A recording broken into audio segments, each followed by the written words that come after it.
Let's do that. Start recording. Okay, so the chat box is filling up. Ding, ding, ding, ding, ding. Oh my God, it's too fast. I can't read it. We've got Nottingham, UK, Ireland, Bromley, Bolton, Cambridge, lots of UK, Milton Keynes, Hemel Hempstead, Gail from London, Newmarket, Dundee, Gloucester, Bristol, Leeds, Sweden, Hertfordshire, Dorset, York, Scotland, London again, Camberley, the Highlands of Scotland. Oh, Di. I was like, that's got to be Di Smith. Hi, love. Exeter, Sally Riggs from the UK, but living in New York City. Welcome. Hi. Gloucester. Ooh. Oh, lots and lots. Dublin. What was that? West Sussex. Oh, not far. We're in Brighton down here. Carolina. Pamela. Hey, there's my girl. Hi, Caroline. Hi, Pamela from Carolina. Buckinghamshire, London, Leicester, Preston, Chichester, Sweden again, Godalming, more Sweden. I have a lot of people from Sweden in the Facebook group. I think in order of kind of the countries mostly represented, we've got UK and then Sweden and then the US as the kind of highest numbers, which I find really interesting. It gives us a little snapshot of how things are. It's interesting. Where are we at? We're up to 66. Now the class sold out. So technically we've got 97 people that could show up today, but obviously not even paying your £3.50 will get you to remember to attend, especially if you've got brain fog and fatigue. I bet there's a whole lot of people who later on today will go, oh, it was the workshop. That's why I'm going to send a recording to everyone. Okay. So welcome to our workshop. It's an absolute honor actually to have people come in and kind of hear what we have to say. We've been working on sort of learning about long COVID for quite some time. I got it back in March last year. Ross, who I'll introduce you to in a minute, also did. And so we've been sort of discovering what works and what doesn't. And I'm a yoga teacher and I've been teaching yoga for 23, maybe more years. And I'm also a workshop facilitator and a coach and various other bits and pieces. So for me, it was a really interesting moment to kind of think about how do I use my skills to, first of all, help myself, and then maybe this would help others too.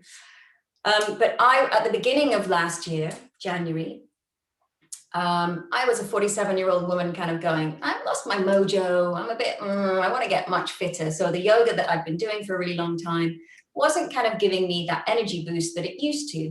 And I knew I needed to up my game. So I started working with a personal trainer called Ross, who I will put him on the screen in a minute. And he and I were kind of really working quite intensively. And of all of the things that he could have introduced me to, he chose boxing. At the beginning, I was like, I'm a yoga teacher, don't be ridiculous. But then I realized, wow, I feel amazing when we do this. And so when COVID came and sort of found us in March, I was probably at the fittest I'd been in maybe around a decade, just to kind of set the scene for that, really, I suppose. What happened just before we both got COVID and the lockdowns all sort of started over here was we set up a little online business because I thought, well, all of my classes I teach here in this yoga studio, people are coming in.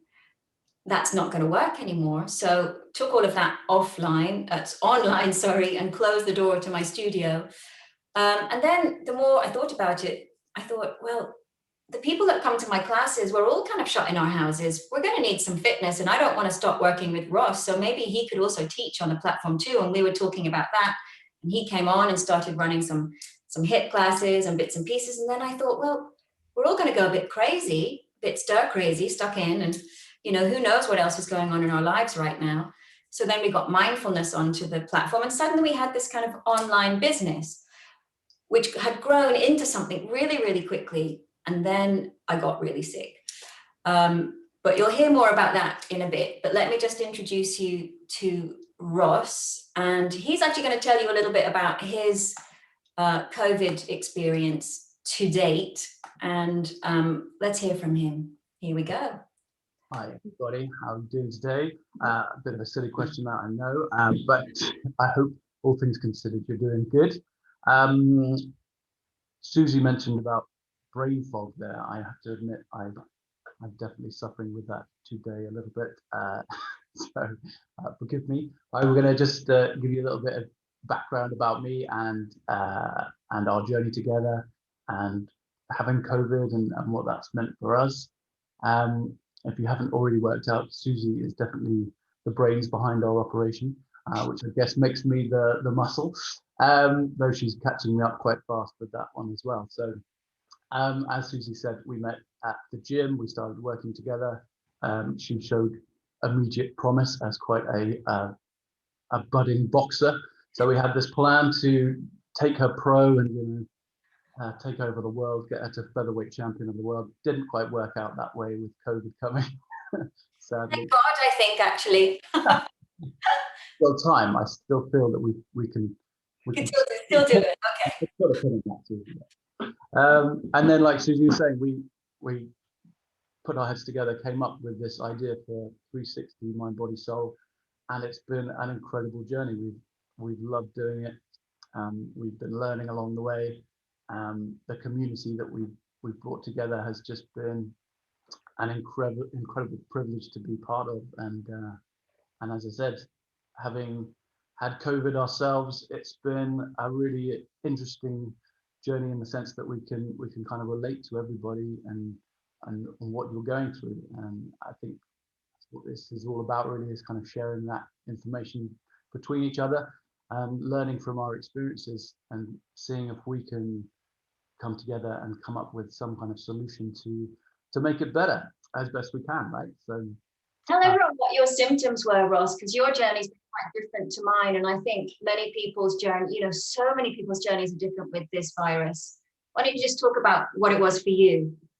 Sure. So I started, I think it was back in March of last year. I started with my symptoms, and to begin with, they were pretty mild by most people's standards. I think I just felt very fatigued and very just like a pressure on my chest, and I'd find myself getting quite exhausted quite quickly and having to just sleep. In fact, I found myself, waking up on the sofa and not really remembering going to sleep. I'm actually kind of back there now, really, but it lasted for about 3 weeks for me. I think we were trying to do a boxing session, weren't we, Susie?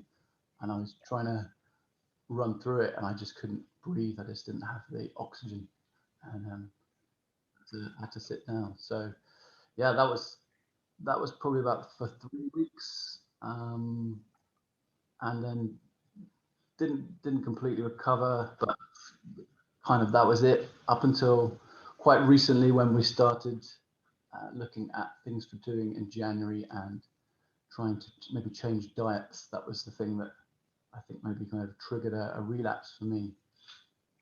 So we're trying to work with, I was thinking about doing kind of a low carbohydrate diet, and that kind of put me back quite a long way. And we are noticing now that for some people, COVID can damage the functionality of the pancreas. And I know some people have had some really great effects with low carb diets, and it actually helps reduce inflammation. But for others, it has definitely triggered the sort of chronic exhaustion. Again, the body simply can't regulate the sugar levels and just goes into sort of a shutdown. So yeah. So that's where he is at the moment. You haven't got him at his best. No, like I said, I brought a prop to illustrate the exact point. So I've not been great for the last few days, so I thought I would treat myself to some retail therapy, buy myself some flip-flops, not what you'd normally do in wintertime, but thinking about summer coming back and going on holiday. Bought some flip-flops. They arrived. I was very pleased. This is the song. Definitely working on full mental capacity at the moment. Even I'd really like to see you wearing them, actually. I think we should post a picture of that at some point. Yeah, just on your hands, maybe. Maybe so. So I was in the dishwasher this morning, and even that was a mental challenge. Just trying to remember where spoons go. I was okay with forks, knives, okay, but yeah, garlic press completely flummoxed. I remember owning a garlic press. So yeah. Oh. There you go. So I think we're getting the idea right, that first of all, we really get the journey, and it's not a simple journey. I'm just going to introduce Sasha at the top here as well. She's one of the yoga teachers that works on our platform, and she is here to simply kind of monitor and check questions and make sure everyone's okay, and answer the front door and stuff like that. So so I'm going to say hi to Sasha, and then I will replace the spotlight. Don't worry, I'll take it back off you. Okay. So just really briefly, my COVID journey started March 26th, I think. And I definitely knew the day it started, although we didn't really know much about it then, but I knew the day it started because I felt like I'd been poisoned. So those were my kind of first key symptoms. I felt like I had ice running through my body. I felt incredibly sort of headachy and like I had flu, but there was nothing coming out of me. No nose to blow, no, and I had a little bit of a sore throat and I had a fever. And it was a bit like I'd eaten, I kept saying, they were talking a lot about bats at the time, which I think was sort of unfortunate because that planted a really strong image in my head of people eating bats. Anyway, I felt like I'd eaten a bat and that it hadn't agreed with me. And that's just kept on being this thing that I was sort of thinking about. It's like I've eaten a bat, but not like a good bat, like a bad bat. Anyway, there you go. That sort of might give you a tiny insight into how I felt. And it went on for a long time. And when I say a long time, I mean weeks. And I just got used to feeling like that. And I thought, well, maybe this is COVID. And, all the news was focused on all the people in the hospital dying with this shortness of breath and going on ventilators. And I was like, well, that's not me. That's got to be fine then. And I thought, great, got away with this. This is fine. I've just got these weird symptoms. And I started to get better, or they started to abate. And then I went, right, I'd like to exercise again, as we do, right? Because in the past, all of our recoveries from illness have been quite linear. We go, well, poorly, slowly get better, well again. We don't go around and then around again and then around again. And so, of course, we didn't know anything at that point. And I came back into class and was teaching and was getting all of the symptoms slowly coming back. And then suddenly all of the symptoms coming back in an avalanche. So week 7 and 8, I was really beginning to think, oh, hang on a minute, something's not right. I think I'm possibly not supposed to be exercising. By week 9, my doctor sent me in an ambulance to A&E and was just like, whatever you're doing, it's not working. So you need to change what you're doing. So I went into hospital, and my symptoms by then were things like I'd developed a stammer, I'd had shakes, I had migraines, the skin on my feet was peeling off, I had intense lung pain, I couldn't stand up because the pain was so strong. The GI issues were constant, the feeling of iciness was constant. I was getting thinner and thinner and thinner. And despite eating, my body was my heart palpitations were so intense.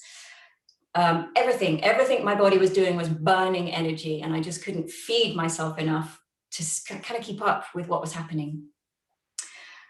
And I went into A&E, and I was in what they called a kind of, so in the UK, for those that, and I'm sure it's the same in most places, you have a kind of COVID only side and then a non-COVID side. So they call it the red side and the green side. I was in the red side, but I was in a kind of fuzzy pink bit because my infection had been, almost 3 months prior. And the other people in there, the doctor came over to me and he said, the other people in here might die, but you're not going to die. You're actually doing okay because you're really fit and you don't smoke and your lungs are good. So he said, you need to just go home and figure this out. We don't know how to help people like you yet, but we know how to help these people because they've got lots of blood clots on their lungs, and we're going to focus on them. So we're just going to send you back out. At 4 a.m, they picked up my bag and they went, go away now and just go, don't come back. Go and find out what it is that you need to do to help yourself.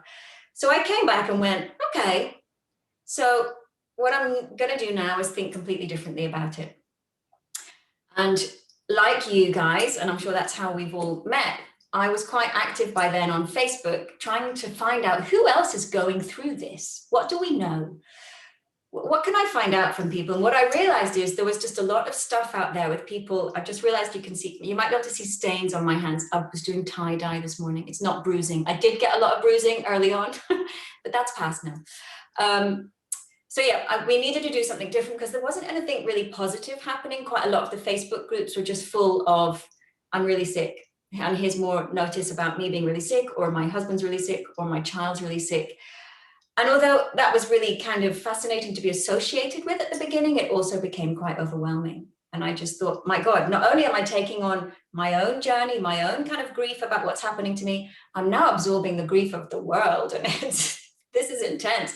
Because every day, as you guys know, right, the amount of people joining those kinds of groups, setting up new groups, niche groups, specialist groups, all to do with COVID, it can become really sort of saturating. And I thought, I'm gonna document my own journey. So I said to Ross, right, we've got to do something differently. Let's make 4 videos. I'll record 4 yoga videos and I'll just post them and say, this is how it is for me. This is what I'm doing as a yoga teacher, and this is what I'm going to think about. And then we did some stuff about rebuilding strength. And we started to kind of plot our way through a bit of a journey, and it was kind of trial and error. And we've learned so much on that journey. And then the little Facebook group grew, and we started teaching live classes to help other people in September last year. And again, we've had a really lovely response to that. And we've learned a lot from the people that come. So the first thing that I'm going to say, I've made a very high spec graphic. Here's my battery that I drew today. It's very, very high spec. So one of the key things we want you to get from this workshop is, this is your body, okay? And your body has a battery in it. Now, when you're really ill with something like COVID, it takes you right into the red zone. It's just going to drain your battery right down, because the amount of work that your body is doing to try to help you recover is so vast, but also so invisible. So we're not necessarily really aware of what's happening. And then we'll have a few days where we go, oh, I think I feel a tiny bit better. And so a little bit of green emerges. Maybe you've had a whole week where you've just not done anything. You've not gone out, you've rested, you've done all the things that your body needs you to do. And then you get a little bit bored because you go, oh no, I think I could go for a walk now. But what we've only got here is a tiny bit of green above that red. And just getting our shoes on to get ready to go for the walk will drain that on some days. And then we go into the walk, right? And we're doing the walk and we're going, oh, feeling a bit tired now. And then by the time you've come back from the walk, you've gone into super drain mode, and this happens. So one of the kind of clearest examples of that happening for me was where I'd started to feel a bit better. So maybe it was around July time. I taught a really gentle yoga class in the morning, and I thought, no, I need to walk the dog. So I walked the dog and I got down to the park, and then I hit this and I lay in the park. I couldn't get up. I was with my daughter. We didn't have a phone. And I had to lie in the park for quite some time. I just said, I can't move. I just can't move. We're going to have to wait. And my daughter was obviously scared, but as is my character, I made it funny. And we kind of just, having a bit of a laugh about it, but I was seriously quite scared because I just thought, I physically can't get home. I don't know what I'm going to do. And that's when I realized this whole concept of pacing, I should probably be really paying attention to it. And I know a lot of people, if you've been on this journey for a long time, you're told to pace and pace and pace and do more pacing. And we all go, oh, yes, of course I know. And then we forget, because actually we're so used to living our lives in a way where we're going to cook dinner, and then we're going to walk up the stairs, and we're going to have a shower, and then we're going to dry our hair with a hairdryer. But all of those things add up. So what Ross and I decided to do was strip all of the other stuff as much as possible out of the way. So when people come into our classes, we say, we're going to need you to not go for walks for a while. Maybe go and be outside, but please don't go on full body exercise walks. Just kind of pare it right back. And we've devised a set of exercises to start to rebuild strength, because we realized that by the time a lot of people who've been ill for some time, if you've got into the position of being termed long COVID or a long hauler, you've been ill for some time and you've lost a lot of your muscle strength. And so this is where I'm going to hand back over to Ross, and he's just going to talk a little bit about the exercises. I'm going to come onto my mat. If you want to join in and just play around with a couple of them, they're really gentle, but you can just watch. It's absolutely fine. It's up to you. You can just kind of see how it feels in your body, or you can just watch. But we're going to show you what we came up with. So Ross, I'm going to spotlight you too, I think. Shall I do that? Can add spotlight? There we go. Yeah, just by this bit, that's fine. Maybe for the actual exercises, I'll spotlight you back. But yeah, just to talk a quick, brief outline of why we came up with these exercises.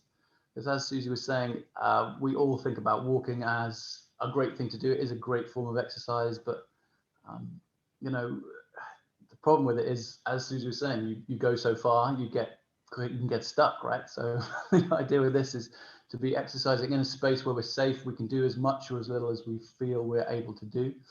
And that's kind of where we came up with these to cover everything. So upper body, lower body, core, trying to work every single muscle, and just enough. They're devised to be doable by everybody, whatever level you're at or whatever stage you are at with COVID.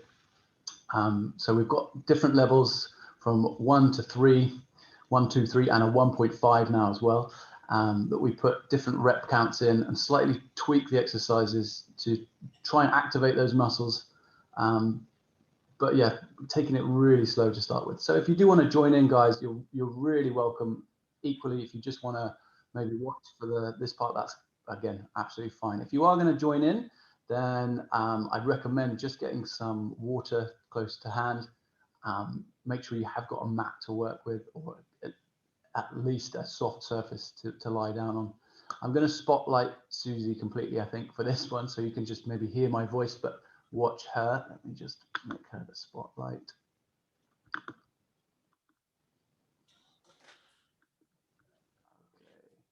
So guys, because you're all muted, can you just give me a thumbs up if you can just see Susie? Yeah, great. Excellent. All right, so we're going to just describe the exercise, then we're going to go actually through it. Susie's going to demo it for you, and I'm just going to explain why we're doing this and what muscles we're working and why that's important, I guess. So the first one we normally start with in class is called bridge. Now, if you're going to join in with us, then as I said, you're more than welcome. We're going to start lying down on our backs, as Susie's doing. You just want to have your legs bent, so feet flat on the floor, back on the floor, and probably best to have your hands down by the sides if you're doing this one. So it's called bridge. What we're basically doing is trying to just push the hips up off the mat. Susie's showing us now. So what we're activating here are the glutes, the hamstrings in the back of the leg, and a little bit of the lower abdominals as well. So the core is working here, the glutes or the bum, and the back of the leg, back of the thigh, those hamstrings. So if possible, if you've got the energy to do it, what we try and get people to do here is try and hold that exercise at the top just for a second, and then just roll the back gently down onto the mat.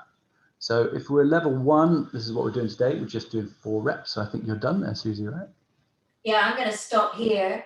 And if you're participating, I'm not on gallery view at the moment, but if you are participating, don't do any more than 4 of these, okay? But what we do have is a level 2 and a level 3 that you kind of progress through, which we've sort of added into our classes. And obviously, if you don't need to do our classes, you can just take these exercises. So what does the level 2 involve? It involves the resistance band, right? Yeah, we've started working with bands for people who've been doing the classes for a good few weeks now, more like months really. And that's the kind of key thing is even if we're feeling really good, really strong, we really recommend to people to stay at level 1 for a good few weeks, usually 3 or 4 weeks before they progress. As Susie's showing you here, this would be a level 2 exercise where we're just including those bands. So we've got a little bit of resistance added just to make it a little bit harder. Yeah, so that's a great one for like I say, back of the thigh, the glutes as well. The glutes are really important to try and keep strong if we can, because you know they're a good foundation. They're the biggest muscle in the body, linked to so many issues with lower back issues as well. So it's really good to keep them as strong as we can. That's why we put that one in. We do another one we call, it's just a chest fly or chest press. So let's do that one next, Susie. This one is a great one for the pectoral muscles or chest. It's also working the biceps, triceps, shoulders as well. So Susie's keeping her arms wide here. So she's just bringing those together. Level 1, we just use the weight of our own arms here. So we don't want to rush it. We'll go nice and slow. Great. When I first started doing this exercise after having been at my kind of lowest point around week 12, and I knew I was beginning to recover, I couldn't lift my arms without crying because I realized I'd lost everything. Just, there was no strength. None of that strength that I built at the beginning of the year, none of it was there. And it was a moment that I could have either gone into a sort of despair drive, or I sort of allowed it to make me go, right, it's given me a clear indicator. I need to rebuild this really slowly, but I need to rebuild it. Because if we don't have muscle strength, everything we do makes us feel tired, even if we're not recovering from COVID, right?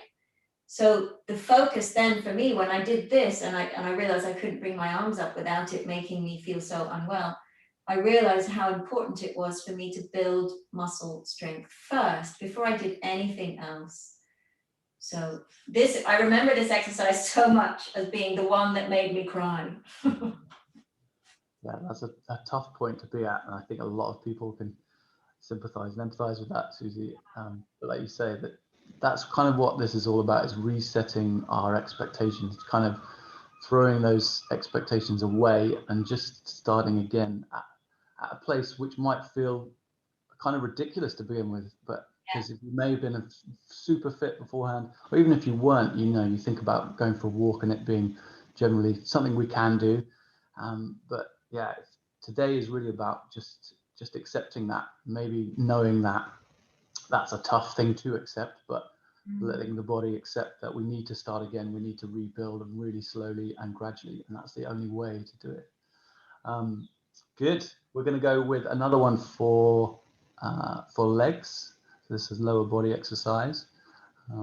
So we're going to do with one called a leg lift. We often use a bolster cushion here, or like just a cushion, something you can put softly behind the back of the knee. Pillow or cushion from the chair next to you or something. We all love a good home furnishing cushion, so I'm sure everyone's got something. Something static and inanimate, not a dog or cat, please. Not the dog. Okay, so the leg lift, this exercise is a really good one for working on the quadriceps, the front of the thigh. Okay, so one of the biggest muscles in the body, or biggest sets of muscles in the body, a key muscle group for walking. So this is why we add this one in. It's a great way to keep muscle tone. If we're being completely static, then it can be frustrating that we lose muscle mass quite quickly. So that's not just with COVID, and it's with lots of kind of recovery patients and things that we've seen have this issue. So we're going to go with just a leg lift, where we're going to lift the leg up off the ground. So we're lifting the heel up, and then we're flexing the toe and the heel. I'm just doing 4 each side. That's all we're going to go for. So all the exercises we're doing today are level 1. So that means 4 reps is a maximum. Even if that feels really easy, guys, we just want to keep it at 4 reps only. Again, all of the exercises that we teach have advanced levels that we show people when they're ready, because it's a really nice thing to feel like you are progressing. And then, because we know COVID is a bit snakes and ladders, you also know, oh, I need to go back down to level 1 again this week because I've had a relapse or I'm feeling really tired. So no one ever should feel like they're having to not participate in exercise. So you can always do these exercises. You just might be doing them at level 1, or you might be going at level 3. I think it's really important to kind of stick with the same thing so that you never feel like you have to completely stop doing stuff. Level 3 would be working like this. Working here, I've got a bit more abdominal work happening. I'm flexing the foot and holding the leg up. It's much stronger please don't try it today, because obviously we don't know how many people are in relapse. Okay, what's the next one, Russ? Have we done both sides on that one? Yeah, I've done both sides. Great. All right, the next one we're going to do is half bug. So this one is working those legs. It's working the core as well. Core plays a big part here. The arms are playing a part as well. So it's a lot of muscle groups working together. So it's a good one for coordination as well. If you're level 1, then we would recommend keeping those legs bent. So we're just lifting the knee up, kind of alternating that leg each time as those arms come down to try and meet that knee, nice and slow. Good. So as the knee comes up and those arms come down, we're trying to breathe out. So we're trying to time our breathing so that we're breathing out when those limbs meet. It's just going to help encourage us to engage those core muscles. So I don't want people to do any more than 4, 5, 6 months here today. That's it. And come into a rest, let the limbs totally settle. Great. And I'm just going to show you the kind of level 2 and 3. We encourage people to then straighten out their legs. So you'll have the hands coming up to a straight leg. And then a level 3, I'm not even going to demo it, but you grab some little weight, not even a kind of proper hand weight. I would say something like a tin of beans or a tin of tomatoes, and then use a little bit of, extra weight to bring the work into the arms and the core. So again, it's just staying with the same exercises and playing with making them a little bit harder. Yeah. Okay, what's next? Next one, let's go with donkey kicks. Okay, so this one is in a slightly different position. We're going to need to slowly and comfortably come onto all fours. I have a lot of sunshine coming into the studio, so I just need to pull these down. Otherwise, I look like I'm in some kind of 70s sort of rainbow. How is it so sunny with you when you're just down the road from me? We've got grey skies here. We're only about 2 miles away. That's it. Okay. All right. Okay. So this one, again, great for glutes. This works the core as well. For level 1, all we're trying to do here is just lift that leg up behind us. So again, this is activating the hamstrings and the glutes in particular, as the added bonus of working the lower back muscles as well. Quite a hard area to target usually. So even though the arms aren't working here, well, they are working, they're not moving, they're static, but they are working hard to keep our balance. I'm weight bearing on them. Absolutely. So just because the arms aren't moving doesn't mean that they're not activated. As with the core, it's working hard too. Well done, guys. Seeing lots of people trying this one. So the next level up to this one, again, we're just showing you the set of exercises that we use. You can practice them by yourself. Would just be to go from the donkey kick into a little knee lift, which engages the abdominal wall. So you just simply lift the heel and then you squeeze the knee up in front of you. And you'll feel the stomach muscles engage, and they're so key to how you feel about yourself, not just because of the aesthetic of actually my stomach has, become something I don't recognize, but actually because it helps you feel upright. And quite a lot of our well-being, we carry it in our body, we can see it. So when we're feeling bad, we're kind of rounded and dropped. But when we've got core strength and we're feeling good about ourselves, when we're upright. And I think it's a really important part of our sort of recovery to get back into our bodies and make friends with them again, so that we feel better about inhabiting this body. Yeah. Yeah. Yes, definitely. Good. We can also do that with a resistance band, that one, right? For level 3. Right. Level 3, the resistance band would go around the feet. I'm putting my head on the floor to help myself, over the knees and just above the knee. And again, I don't want you to try this today because I don't know where everyone's at, but yeah, it makes it harder. There we go. Good. Not for the faint-hearted, for level 3. Definitely not. But we've definitely got people who are level 3s in our classes now, and they've worked really, really carefully all the way up to that point, and it's made a huge difference to them. So, pacing yourself, testing, giving yourself a couple of weeks at level 1, so you know you're not triggering relapse by the exercises. And we can be triggered into a relapse by anything, right? So it's really worth testing. Definitely is. Like you say, Susie, it's what we found doing this, I think, is it's not just a single, like a linear line, right, of progressing from level 1 to level 2. It kind of, it jumps around. We see people going up and down the levels, and that's okay, as long as we realize that's a possibility that's likely to happen. It's good. The next one we're going to do is the arm trilogy, which is a great one for all the muscles in the arm. We're going to use a bolster cushion. I know not everybody has a bolster cushion handy. So what we would usually say is just get a couple of cushions, something that's going to just raise you up off the floor, so you've got free movement of those arms. A stack of books, or if you've got yoga blocks, great, but just something that's going to lift your bum up off the floor. And it could be just a couple of cushions from the couch or something. Yeah. We just got a question there come through, Susie, just asking how often we should do this. A week if we're doing level 1. So we do a class every Tuesday and Thursday for everyone. It's for every level. And that's usually, we say, is enough, right, Susie? Yeah, and I think some people then do one of the classes again on recording over the weekend.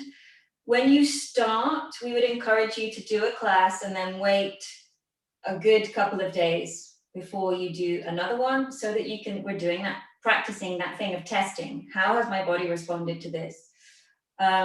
So 2 to 3 times a week is probably good to start with for about a month. And it sounds really long and maybe dramatic, but you know, we don't want the repair work to be part of the damage. And then you can up it, you know. So I exercise daily now, it's part of my job, and I'm fine. So you do get there, and you can do little bits. So, you know, some of the exercises you could even do if you're lying down watching a movie. You could just kind of lift and flex your foot and sort of tense your legs. So you can break it down into little bits, so that there's a little bit of exercise that you're doing rather than just a set block of it. You know, you can just tweak little bits. You don't have to do it as a big lump of exercise. But yeah, slowly is what we found. Yeah. And I think actually, because so many of us were so keen to get back into exercise, we'll do too much to start with, and then that, you know, it's just that kind of, that we're back down in the red zone of the battery really quickly. So yeah, the pacing is key. Absolutely. Okay. All right, we're going to go for, this is called the arm trilogy. So we're working with biceps, the triceps, the shoulders here. So Susie's not using any weights. We're doing level 1 here. But if you're level 2, level 3, we might introduce a few cans of spaghetti or beans, like Susie was saying, or whatever we have to have. Okay, so it's a row. We're keeping the arms straight as they go behind. We do a row between each one. Okay, so going forwards first, straight arms, then a row, so those fists are coming up under the armpits. That's working those biceps. And we take it out behind, straight arms, working those rear delts or rear shoulders and triceps. Great. So again, we would only do 4 reps here. Susie, that. Yeah. Good. For people who have got lung pain, and I include myself in that group, often working with the arms can be a little bit uncomfortable. And we'll do a little bit more when we look at that in yoga, but never do anything that exacerbates a symptom. So really pay attention to it. Likewise, for people with postural tachycardia syndrome, you know, when your heart rate is just will suddenly fluctuate right up into the hundreds, and then you feel exhausted afterwards. Anything like that, if anything is triggered, you have to stop. That's it. Don't just push through, because it's your body talking to you, and our bodies are really talking to us at the moment. We have to pay attention. So for me, that just caused me some discomfort in my right lung, which was where I had my main lung problem. So I'm going to stop. That's fine. I'm cool with that. Good. Absolutely. It's so important to listen to our bodies. so used to working in the gym and trying to push people that extra mile, and that's kind of, a lot of people have that mentality, like, I just need to push myself through this and it will improve things. We have to kind of really reset that thinking and really listen to the body when it's saying enough, that's enough. And we say 4 reps for level 1, but that doesn't mean you actually have to do the full 4. It means you might just do 1 or 2. Again, listen to your bodies and see what it's saying to you. Okay, we'll go for opposition stretch next. This one again is on all 4s. I should have said before, if you're working with us for this one and you are working on a surface, even if it's a soft mat, if you do need to put something down under the knees, a cushion or something. I personally have quite knobbly knees. I need a little bit of support sometimes. So I'm a bit Princess and the Pea with my yoga mats. I have 3 yoga mats down here, so I'm well padded as well with my knobbly knees. Good. So we're in that all 4s position. So this one is about balance. It's about core strength. It's about working the shoulders, the glutes, the legs. So it's a great inclusive exercise. We're working with opposite sides here. So it's a left arm and right leg exercise here. The leg wants to come out back behind us. Unlike donkey kicks, we're trying to just go straight out behind, not up too high. As soon as you lift that heel too high, your balance is lost and you can kind of knock yourself over. So just bear that in mind. Just want to go out nice and slow. I'm also kind of squeezing my bum and my hamstrings a bit tight. So I want the muscles to kind of tighten up, and I'm pulling up my abdominal wall.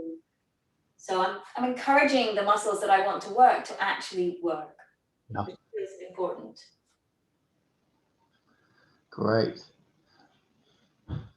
Now, because we've been on our hands and knees, our arms get really tired, and that can make people's heart rate come up. So we have to come back down and rest in child's pose, where the body weight's back in the kind of central domain again, rather than being on the arms. So the rest is as important as the exercise.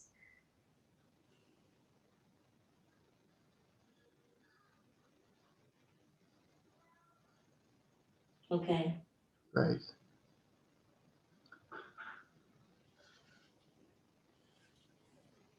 So we do a little press up sometimes with that one for kind of level 2, level 3, just incorporates a little bit more work for the upper body. So the chest, those triceps and shoulders. Again, don't try this just yet, guys. Just go for level 1. But yeah, that's great. So the last one we're going to do is butterfly. This is a great one for the adductors and the hip flexors. This also works the glutes as well. It's a bit similar to, well, it's very similar to bridge. So we're lying on our backs again. Instead of having the feet flat on the floor, we're actually going to bring the soles of the feet together, as Susie's doing. So the knees go out wide. And again, we're trying to push those hips upwards, breathing out while we do so. Breathing out when you do that is really, it's a good rhythm to get into, because it just encourages you to engage those muscles, whether that's the core muscles or the glutes. It's a great way to just try and activate the muscles we're trying to work. So one of the things that I know is if you've got anything really tight going on with your hips or your knees, you're not going to like this. So again, please don't push through. It's not going to help you, okay? Because this is quite a strong stretch open for those hips. And I know a lot of people have experienced maybe a kind of flare-up of their arthritis, or old injuries suddenly get to reemerge from the woodwork. So just be really respectful of what you find. That's important. So I'm going to bring my knees back in now and just straighten the legs down. And just take a moment here. Great. Yeah, I think I found that one tough. I found that one tough before COVID. So. Right. Yeah. Is that the last one? It's the last one. So that was just a kind of taste of what we do through our classes, guys. So there's 8 exercises there. I think, you know, it's important for you to see the level at which we've discovered is the right level for people to kind of begin the rehab. Even if you're someone who's really fit and well in your previous life, you're not that body right now. You're going there again, but you're not there right now. So we can't treat ourselves the way that we used to treat ourselves. What I will say is that, you know, in my own recovery, I started like that and just worked at it and worked at it and worked at it. And I'm now lifting 5 kg weights and boxing a bit again and feeling like exercise doesn't cause me relapse now. Overwork causes me relapse, but not exercise. So my body is back. And actually, I would say now I am stronger than I was at the beginning of last year, mainly because I have focused entirely on my well-being for coming up to 12 months now, as well as, you know, life in general. But I have, you know, I took it as an opportunity to go, right, let's just do this properly and stop kind of crashing around in sort of attempting things and then failing. So our absolute recommendation is let's go right back to scratch and be super gentle with yourselves. Even if you have days where you're like, no, I could go for a walk, I could even go for a run. Just hold off. You've got plenty of time to do that. What we're going to do now is kind of look at yoga and meditation and breathing, and why that, for me and for a lot of the people now that come to the classes and are in the Facebook group, why it is key to the recovery. So I'm going to screen share with you a moment. Now, I talk a lot in class about this, the sympathetic nervous system and the parasympathetic nervous system. So I think one of the things that COVID does to our bodies is it goes in and creates chaos. And it creates chaos, and the way that it responds is by really sort of activating the sympathetic nervous system, which is our fight, flight, or I would add in there, freeze response. So basically everything is gearing up to a fight. We increase our heart rate, we constrict blood vessels, we increase blood pressure. Everything is sort of sent into overdrive. And our parasympathetic nervous system, which is the part of our body part of our nervous system that helps to kind of calm us down, helps us to rest, digest, as you see there, but also to repair, is almost crushed by the overactive sympathetic nervous system. Now, there's some reading to be done here around the vagus nerve, because the vagus nerve links all of the main organs up in the body, and it is very much dominated by the parasympathetic nervous system. So they work together very well. And they're coming up with a lot of information around how working on toning and repairing the vagus nerve, which is basically we do that by stimulating the parasympathetic nervous system, that can really help start to calm the body back down. Because what we have here, this is called the autonomic nervous system. And when the autonomic nervous system meets COVID, it just goes haywire. So what we know is that toning the vagus nerve and working to put ourselves into a parasympathetic state is all about finding deep rest, calming ourselves, doing yoga, doing some meditation, doing slow breathing. There's also some stuff very specific to the vagal toning to do with having cold showers and breath holding, which isn't to try yet if you're still experiencing shortness of breath, obviously. But there are things that we can do. And I think that's one of the key messages that I want to get out of this workshop today to you is there are things that you can do to help your body navigate this journey in a way that is really, really assisting you. So I think what we'll do now is we'll come to, we're going to come on to our mats, but if you're sitting, you're lying in bed, whatever, just stay doing that. That's fine, because you're going to have this video, and if you ever want to just work through this little bit, you can. I'm going to come onto my mat now, and I'm going to talk us through some of the stuff that I would do in class. And it's very much around breathing, and then a little bit of joint mobilization, and then a deep relaxation. Because one of the things that I realized I was doing that wasn't serving me was I'd be in bed saying to my family, yeah, I'm resting, but I'd be on my phone. And that's not restful. I am not and was not creating the ideal state for my body to calm and sort of stimulate the parasympathetic response that was needed for my symptoms to begin to calm back down. So, and I know I'm not the only one that does that. Okay, I'm sure there's some of you. So we're going to start sitting. So if you're sitting already, great. And you can just follow me with the breathing if that's what you've got the energy for today. I'm going to sit in a cross-legged position. If you want to lean against something, lean against something. If you want to lie down, lie down. I really have no, I've got dye on my foot as well. Good. Love tie-dye, not. Shoulders down. Okay. So I know many of you will have heart issues. You will have, oh God, there's 1,000 things that I can mention. There's something like 250 potential symptoms that are all possible from this amazing and curious and quite strong virus that we've all been exposed to. And a lot of them are to be found sort of being regulated within the autonomic nervous system, which I find quite fascinating. So there's definitely a link, and do some more reading on it. I'm not a doctor, but I have read about it, and I'm sort of fascinated by what can we do to start to help ourselves here a little bit. So you have to be comfortable.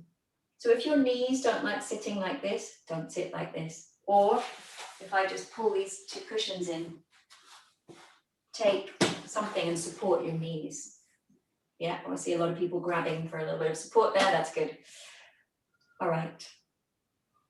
So I want you to close your eyes. So when we close our eyes, we kind of shut off external stimulus.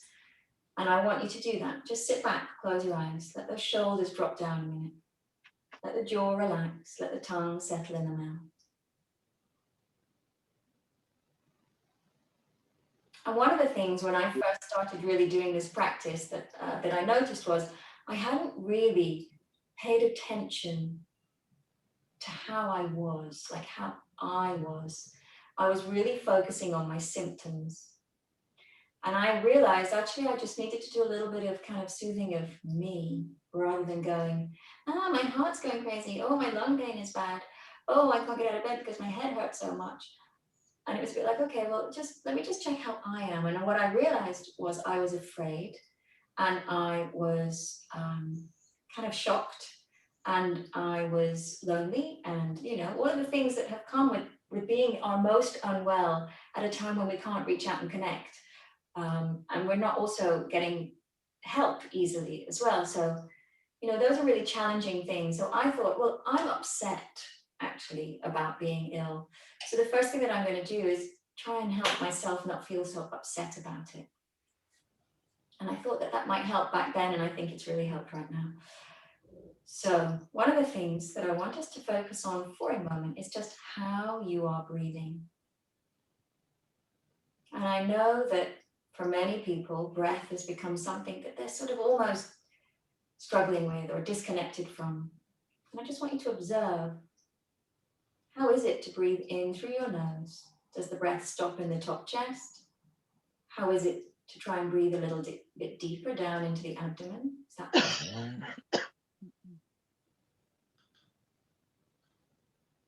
Sasha, if you could just find who's not on mute, that would be great, and mute them up. Thanks, honey.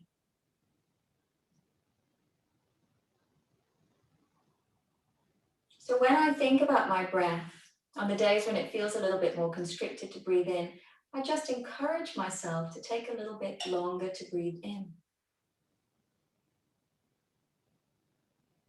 And then take a little bit longer to breathe back out.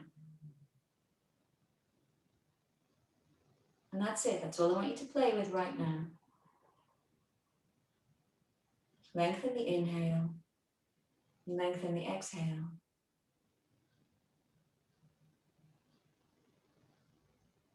And as you're doing that, let the jaw relax. Let the tongue be soft in the mouth.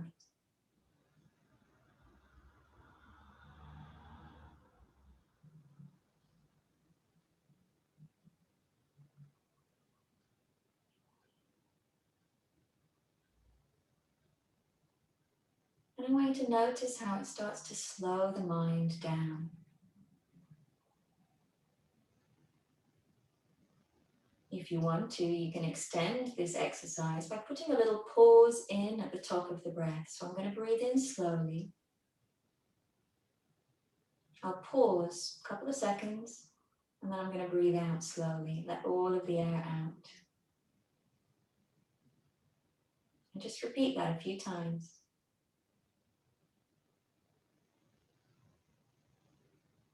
If adding the pause in doesn't feel good, take it back out.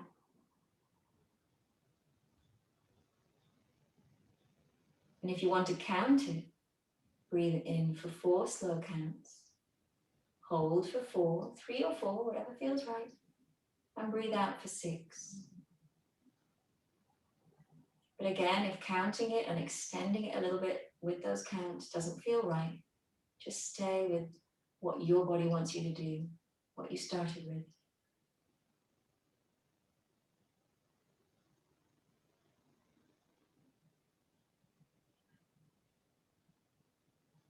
So by slowing the breath down, we're shifting the body from being in the sympathetic nervous system response, which is the kind of more chaotic fight, flight, freeze, into the parasympathetic, which is rest, repair, recover, calm.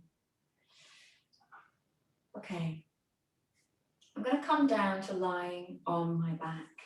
So obviously, a breathing exercise like that, I would love it if you practice that for maybe 5 minutes, 10 minutes. You can just do it. I know we don't do things like that very often, but if you started to, you would notice a difference. And I'm doing that before I come down to doing some stretching, because I actually want my body to be ready to sort of receive the gift of loosening out. If I start the physical practice with my body or my mind still in the sympathetic nervous response, I'm not going to get the kind of benefits from it as much, okay? So putting a little bit of slow breathing, and you can lie down and do it before you begin, is a good idea. Now, I am just going to lie down on the floor here. Again, you can join me or you can just watch. It's really fine.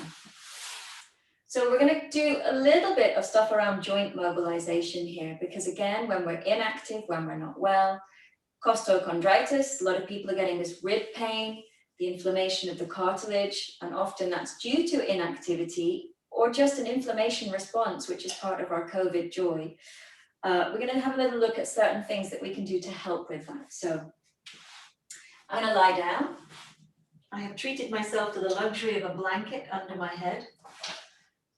Okay.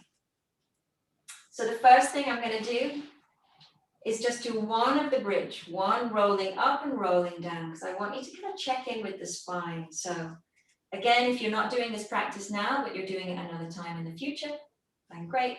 You can just roll up through the back, tuck the chin in, and roll back down again. It's a bit like you're going to give your back a bit of a massage.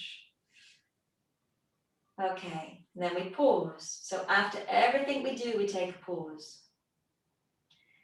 I want you to get into the practice of noticing the impact of what you do on your body. Yeah? Before, we never really thought about it so much, but now it's really important. So I'm going to bring my right knee in and just give it a hug. Now, if you can't pull it deep into the chest, just put your hand behind the thigh. And just draw it in. It's fine. I'm breathing slowly, allowing the whole of the back of my body to sort of sink down. Okay. I've now got just the right hand on my bent knee, and I'm going to pull that knee out to the side, open out the hip. So our hips and our lower back can get really tight and stiff if we're not walking around and doing too much. So keeping that movement, doing little bits of stretching like this is really important. I'm going to bring it back. And again, you can do this in bed at the end of the day or at the beginning of the day, or if you're having a rest in the day. Now I've changed hands on that knee, and I'm going to draw this knee across over into a twist. Just hold it here for a moment. I want you to get the breath down into the stomach. So for those people, those of us with GI issues, we're going to have a lot of tension that builds up there, and we're going to sort of disconnect with our relationship from our gut a bit because it's out of balance. So just use the breath to kind of create a bit of space, Take some of that physical tension out, a lot of the cramping and spasm. Okay, oh, there's the dog. Bring it back to center. Let's straighten the leg up as best you can. Now you can have that leg be away from you, you can have it be bent, I don't mind. All I'm asking you to do is stretch the back of the leg. Roll the foot round a little bit, and then let that leg come right down and let it rest. Take a pause. Think about your breath, slow inhale, slow exhale.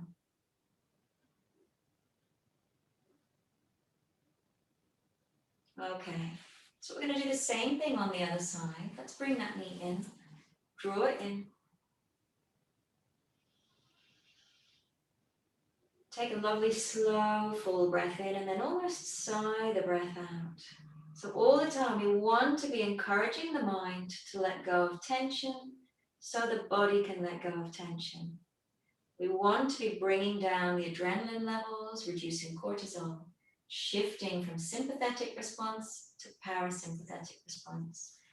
So I've got my left hand on the knee and I'm going to pull the knee out wide, just to take it out. Bring it back to center, change hands, take the knee across the body, over. Again, we're now giving the other side of the gut a little bit of a squeeze, so use the breath to get down there.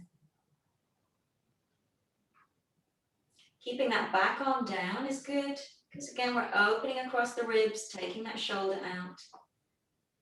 And bring it back to center. I'm going to straighten the leg up, stretch it up to where you can. Doesn't matter if you don't get the foot near your face, it's okay. Just give the foot a little roll around. And then let's allow that leg to lengthen down and away. And again, let it rest. Breathe. Now, just check in with yourself. If you're feeling tired already, you're done. Just lie here. Okay, we have one or two more things we're going to do from this position, and then I'm just going to show you a couple of things that you can play with. So I'm going to bend my legs and then take the side of the right foot to the front of that left thigh. So the knee has turned out. So if you know your yoga poses, this is essentially lying down pigeon, reclining pigeon, supine. I'm going to simply either stay here, if this is enough of a stretch for you and your hips, which it might be for some people. If we don't move very much, we do get really tight there, so don't ever push yourself. But if it feels like you could lift up, try bringing the lower foot nearer. And if you feel like you've got more stretch, lift the lower foot up. Hands are either behind the thigh or on the front of the shin for a slightly deeper stretch. Head, neck, and shoulders stay down. If you're putting effort in, I want you to release out a bit or even put the foot down. So you shouldn't feel like there's a strong effort occurring. And again, eyes closed. Let's just check in with that breath all the time, switching from sympathetic response to parasympathetic response. And it does feel like they're wrongly named, right? That's just how it is.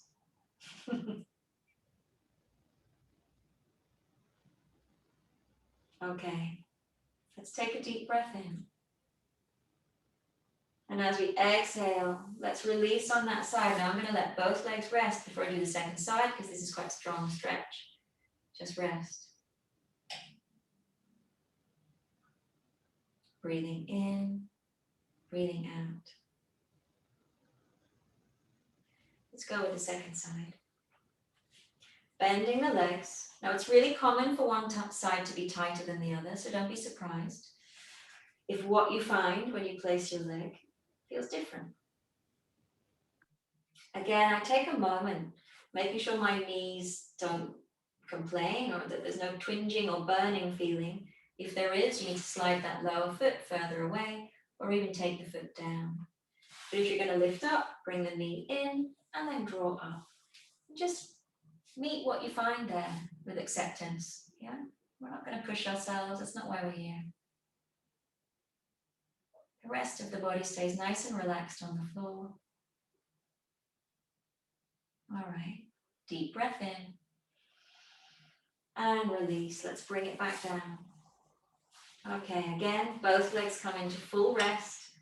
The body moves into Shavasana. We just stay here for a moment.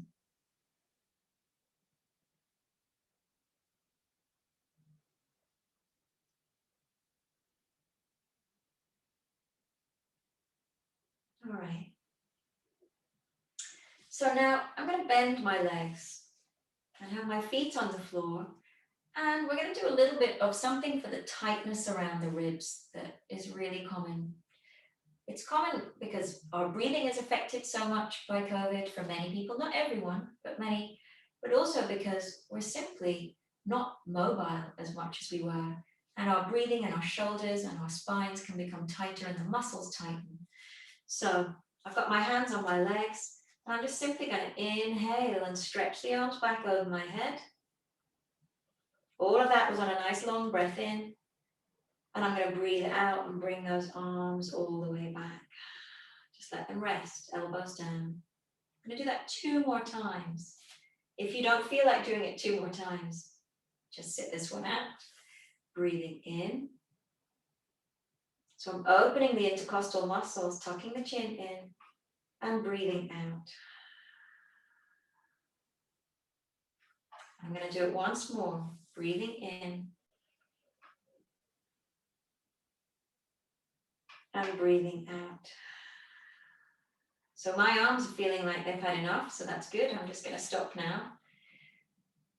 The way that you can make that a little bit deeper is by putting, I'm going to ask you to do it now, but if you get to the point where you've practiced that a few times and you think I'd like more of a stretch, I'm going to take what is a yoga block, but you could use a book if you don't have stuff like this, or a sort of a small cushion, not a great big one. And I'm going to lie back over it. And what that does is increase the stretch across the diaphragm and the intercostal muscles, and it makes the lift of the arms basically more powerful. So I'm feeling much more of a stretch through my top back, and the rib cage is really being open. So I'm not going to ask you to play with that now, but if you want to play with it yourself at some point, that's where you can go to make that a little bit sort of more thorough, and some more intense stretch. When you come back to lying flat, you'll feel, oh wow, yeah, that's really opened me up.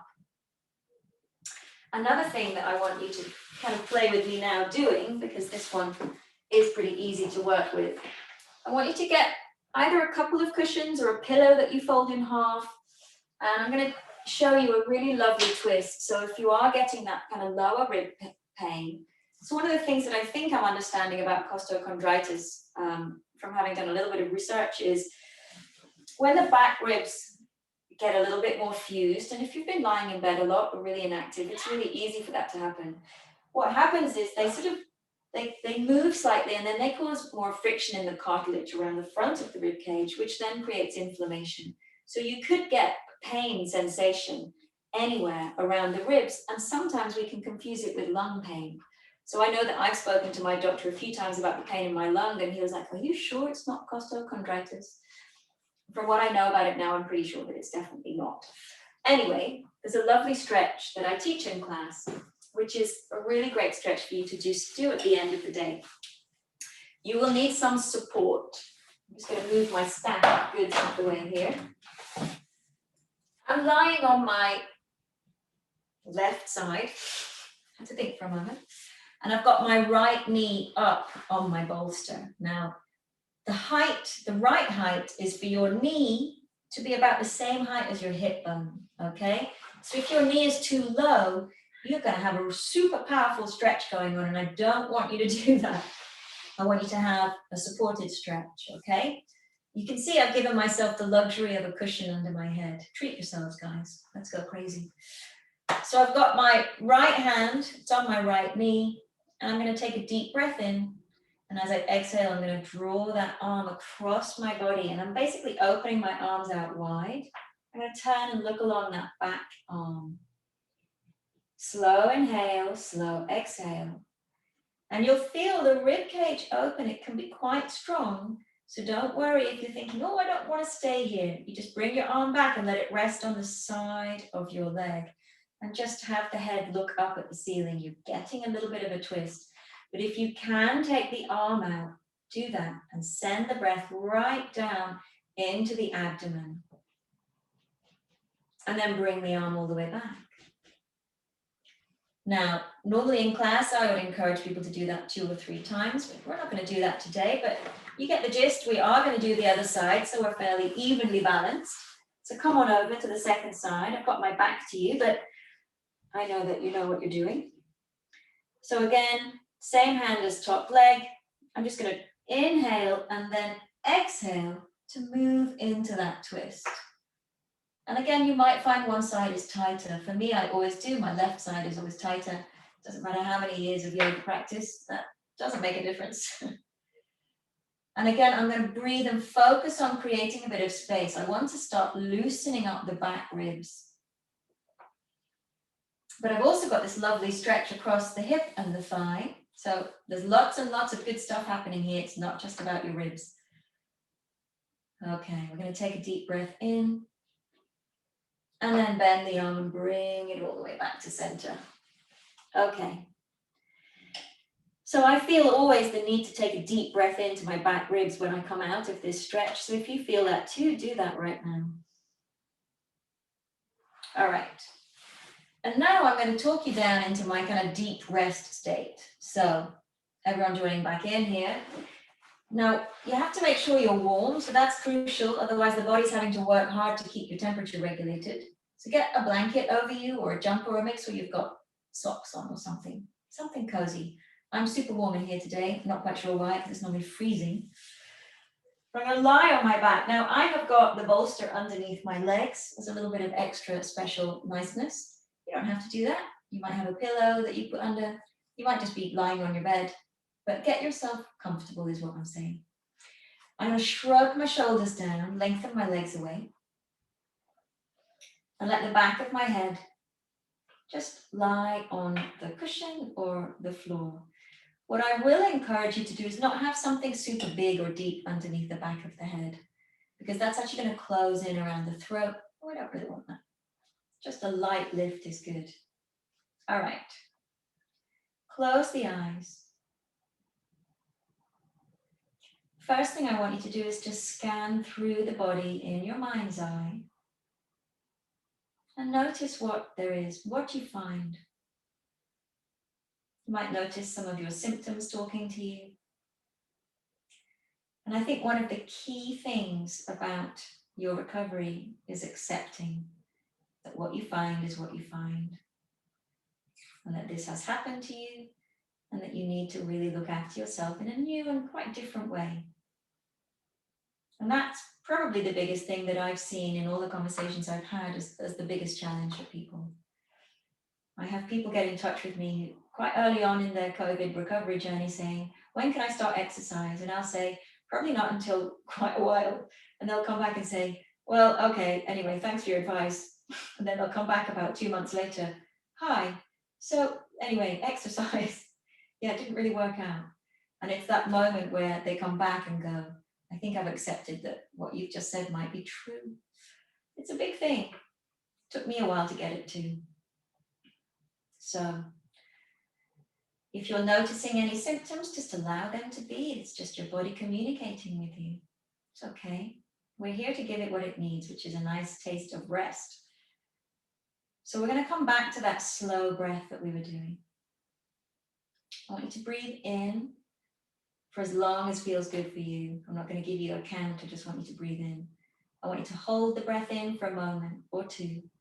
And I want you to breathe out for a little bit longer. And as you breathe out, just let the whole of the body sink down into the floor. So you're setting up a pattern with the breath that the exhale is a little bit longer than the inhale.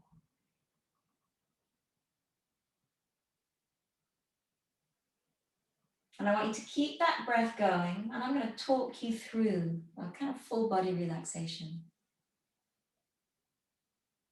So, forehead soft, jaw relaxed, tongue softens in the mouth, back of the head sinking down into the floor, backs of the shoulders heavy, backs of the upper arms, lower arms, sinking down, soft and relaxed. Palms soft, fingers lightly curled. The whole of the upper body here, heavy, soft and relaxed. Front of the chest, open, soft, relaxed.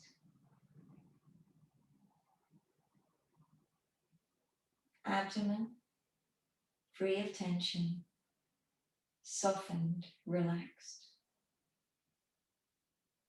Back of the hips heavy, front of thighs soft, back of thighs heavy and relaxed. Above the knee, below the knee, front and back of the knee, soft and relaxed. Shin, calf, soft and relaxed. Top of foot, back of heel, soft and relaxed. Sole of foot and toes, soft and relaxed. So the whole of your body has released, surrendered down into a deeper state of relaxation. You're calming the body down from sympathetic response to parasympathetic response, creating the state for the body to rest and heal.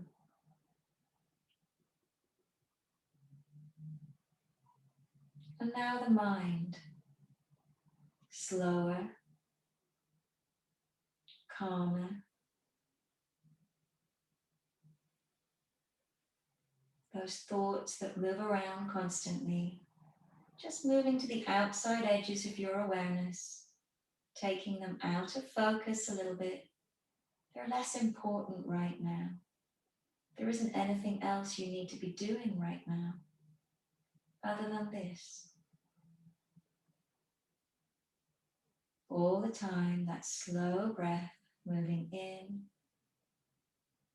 moving out.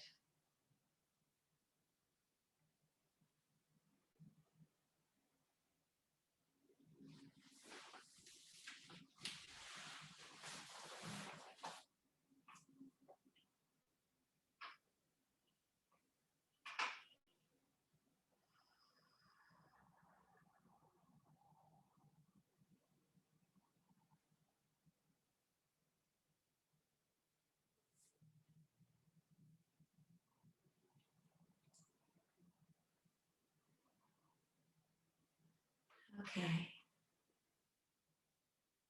Taking the slow, deep breath in. Gently move your fingers and your toes. And then very slowly, I want you to just roll onto your side. If you have been lying down, roll onto your side.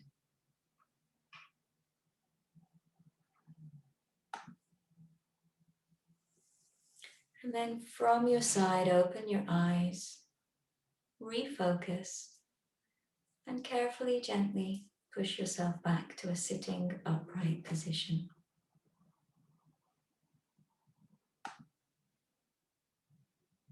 Have a little look through. If you want to stay lying down, it's fine. You can do that too.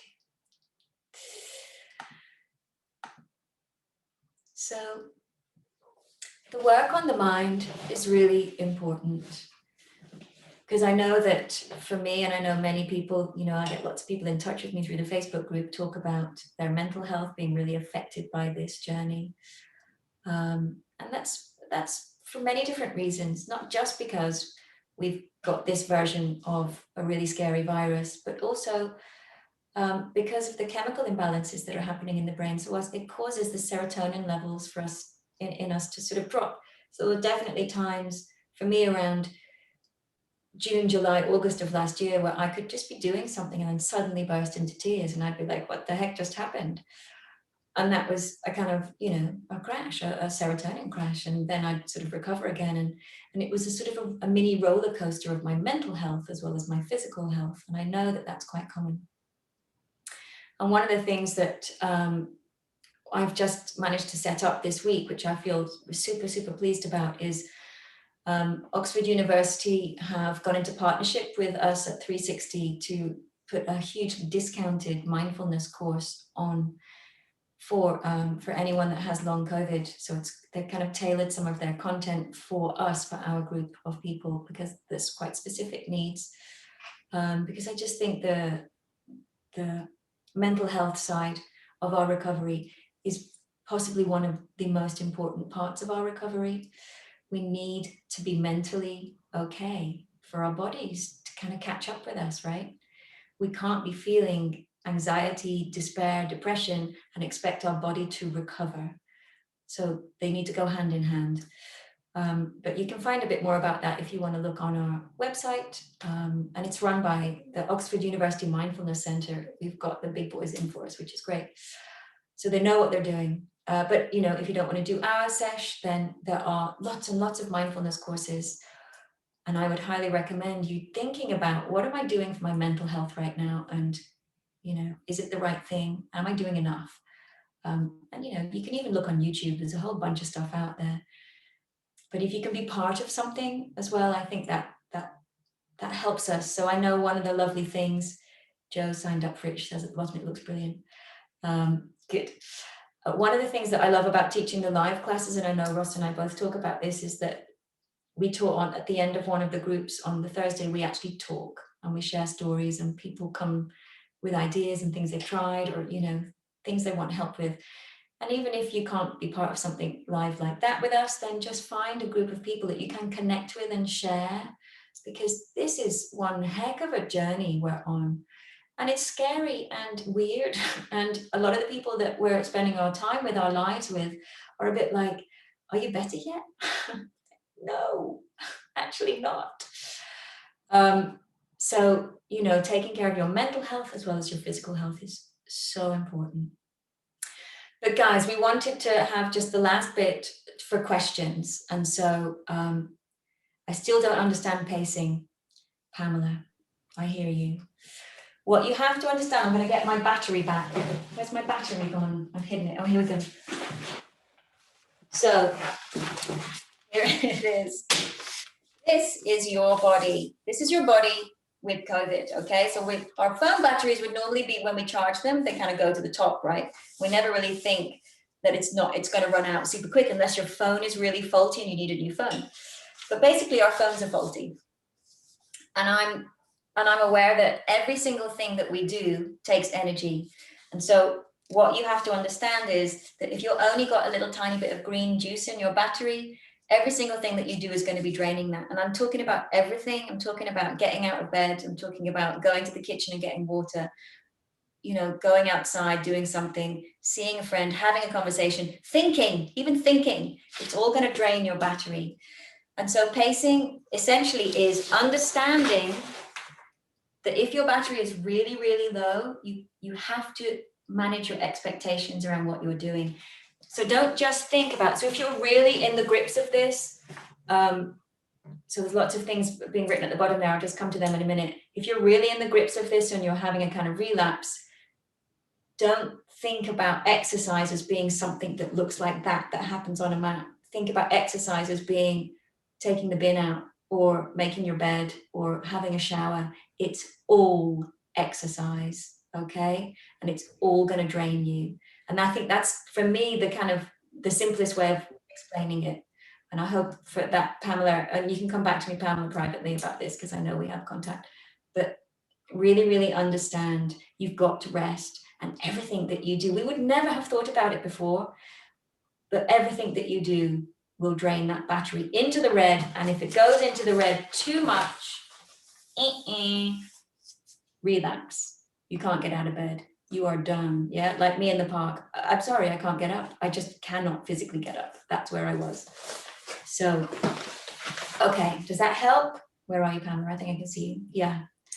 So it's pacing. That's pacing. Just understanding everything that you do has to be now considered as exercise, or that drain on the battery. And there's lots of people saying there's some good guides out there, and there's a lot of really useful stuff. Now, the one, Di Smith, you sent me, spoons. Look up spoons theory to do with pacing, because it's basically like, right, you've got this many spoons, and everything that you do uses up a spoon, or uses up 2 spoons, or 3 spoons. And I was like, oh, okay, that helped me. So taking a shower, that's 2 spoons. If you've only got 8 spoons in your box, that's going to take up spoons, right? So maybe I won't have a shower today. Maybe I won't load the dishwasher. Let's go crazy. Can I ask you a question about when to exercise? That's great. You stressed, don't do too much, which I get, but you do still try and exercise when you feel. Do you try and exercise when you feel fatigued? No. Ross mentioned he is very fatigued right now. Are you still doing a bit? Tell us the truth, Ross. The truth is, I tried to do some exercise yesterday, and it just put me backwards. So yeah, and I didn't practice what I preach, which is listen to your body, guys. And if it's saying rest, then you've got to listen to it. Otherwise, you just go back to square one, right? Right. And she's saying, so this is Sally. Sally's saying that she was a long distance runner, and she is used to pushing through. And actually, I think people like that, we've got loads of people in our group who've been quite extreme athletes. They're the ones that struggle the most with this whole idea, because it's like, but surely we just need to push through this bit and no, I'm afraid the battery thing applies to you too. Even if you're a super long distance runner, you do have to rest, and it's really dull and it's really frustrating. But you touched on that really important point, Susie, that it is that acceptance. It's that realization that we're not that person that we used to be, and that doesn't mean that we can't get back there one day, but we have to accept that, if your goal is to run a marathon next year, I'm not saying get rid of that goal completely, but you have to just realign your goals with what is realistic and what you can achieve. Yeah, and you can get back there one day. It's just so it's interesting, because obviously we don't know when a lot of you started with COVID, and at what point you defined yourself as being long COVID. So for us, it was March last year. And I would say, realistically, it has taken me until now to get my exercise back and to be as strong, if not, as I said earlier, stronger than I was a year ago. I still have symptoms. Only yesterday, the doctor put me on beta blockers. But I feel physically more able now than I did do. So it's a long journey, yeah? And it's a frustrating one. And I think the mindset is so important. And, Sally, I totally hear you, but I'm a long distance runner. I can do this stuff, just not right now, is what I would say. Yeah. What other questions? Susie, there's a question here about increasing your heart rate. Would you be working towards increasing that heart rate? So one of the things that we know is that whilst you're in the kind of the sort of the grips of this, whilst relapse is quite common, just don't let your heart rate go above 100, whatever you're doing. Literally, whatever you're doing. If your heart rate, and I know loads of people go out and get themselves a kind of heart rate monitor, you can get them really cheaply, but you can also feel it in your body. If your heart rate starts to go up to the point where you kind of go, God, my heart's doing stuff, stop. Whatever you're doing, sit down and rest, let it pass. What you can do then, once you've had a longer period, and when I say a longer period, I don't mean a couple of days, I'm talking about 6 to 8 weeks, where your heart rate is more stable, then you can think about increasing your heart rate up to about maybe 110. And again, I would highly advise, and I know, Ross, we can come to you in a minute, I'd highly advise you to get something that helps you kind of stick to that. Because if you're being quite specific, and there is stuff that you can research around what's the right heart rate for me, but just stick to that tiny incremental increase over a long period of time. But definitely anything that you do that pushes it above 100, if you're kind of having lots of mini relapses, you're not helping yourself. And keep an eye on it. Ross, is there anything that you want to add to that? No, that's good. Yeah. 110, like you said, is about right. And as you're saying, it used to be years ago you couldn't get heart rate monitors. They were really expensive, but they're pretty inexpensive now. You can get get them pretty cheaply. Can I ask a quick question? I'm sorry, because I can't talk. I mean, type. Okay, What done. about, so on the days off that I'm not doing, level 1, I feel like I have to walk around in the house. So I'm doing like, I'll set my thing for 3 minutes, 4 minutes. I'll do it in the morning, do it at night. I have to take a leave from doing that. But I feel like a couch potato is going to make me worse. So I think that's my problem with pacing, because I'm like, okay, I can't be a total couch potato, but I have to do something. Yeah. So Pamela, one of the things that I would encourage you to do is just keep an eye on your heart rate. Because if you feel that you can walk around your house and that's not causing your heart rate to go up and it doesn't cause you deep fatigue, then do it, but make sure you're also resting, because I totally get it. You don't just want to sit for your entire day. But I think one of the things, like we just said, be really curious about what happens to your body when you're doing those things. Is your heart rate going up? Do you feel a little bit tired? Is it draining the battery so much, this desire to not turn into a couch potato? And, if it is, you are, I'm afraid, for a little while, just going to have to allow yourself to do more of the rest stuff. So what I would say is we get more rested by doing conscious rest, like the conscious deep rest that I just talked you through, rather than just sitting and watching a movie or, where the brain is engaged. So actually balancing it out with proper resting periods might help the periods of where you want to be more active, be more sustainable. That helps. Thank you. You're welcome. The quick question here about post-COVID clinic regards to SSRIs and antidepressants and their effectiveness for chronic fatigue, and wondering what the thoughts are with regards to the serotonin deficit. Well, that's probably not something that I feel qualified to ask or answer. Sasha, that might be something that you might be able to help us more. So Sasha's a therapist. I know a lot of people are taking SSRIs, so that's,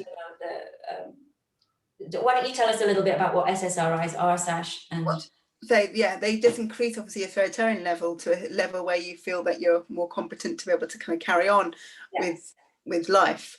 Yes, they do help with chronic fatigue, but most doctors wouldn't prescribe them for chronic fatigue.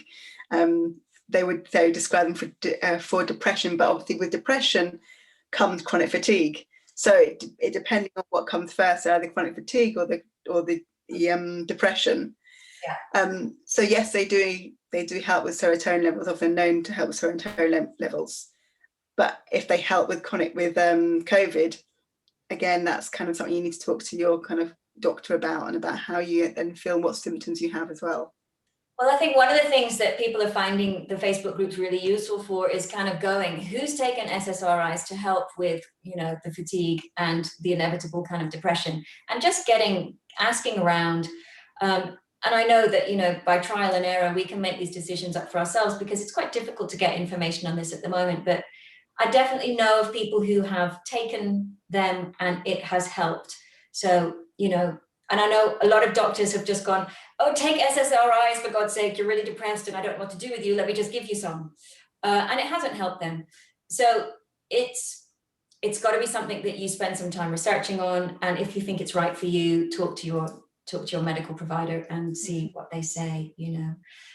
These things are not light decisions that we make, because we're going in and medicating, but a lot of us on this journey get to the point where we just go, I'm just going to try anything. I need help, and that's okay. We need help, and sometimes we can help ourselves a little bit more than we think we can, but sometimes we need medical help, and that's fine. That is absolutely fine. Don't sort of stigmatize yourself for going, I just need help with this. It's totally fine. Any other questions that we haven't quite touched on yet? Here we go. The NHS talk works have helped me with pacing. If anyone feels they need more support, you can self-refer. Okay, that's for people in the UK. Thank you so much, Susie and Ross. Really lovely. I have to go. Bye, Ursula. We've probably lost you already, Ursula. There we go. So Tanya Patrick, I didn't know you were in. Hi, lovely. There's a great book called Classic Pacing, which is for Emmy, and it's really helped explain it to me. There we go. So there is a lot to read about pacing, because, you know, there's many, many, many people before us who have been dealing with chronic fatigue and post-viral malaise and all of that sort of stuff before we started in the party. So there is a lot written out there, and we just need to kind of find it. And again, lots of the Facebook groups now have got a lot of information around this if you just start rummaging around and looking for it. Anything else, Sash, that you've seen? No, I think we've covered most of it. I think what I can do is put the somebody's asking about more information about the mindfulness course. I can put that in the link that people can get that. Well, what they can do, you can see our web link, 360mindbodysoul.co.uk. Just go on there, and it's in the workshop and courses page. So have a little rummage around and you'll find it. Okay.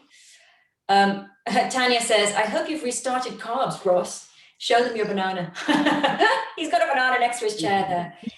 He's on it. Yeah. I ask him that. I check in with him very much daily. So what carbohydrate?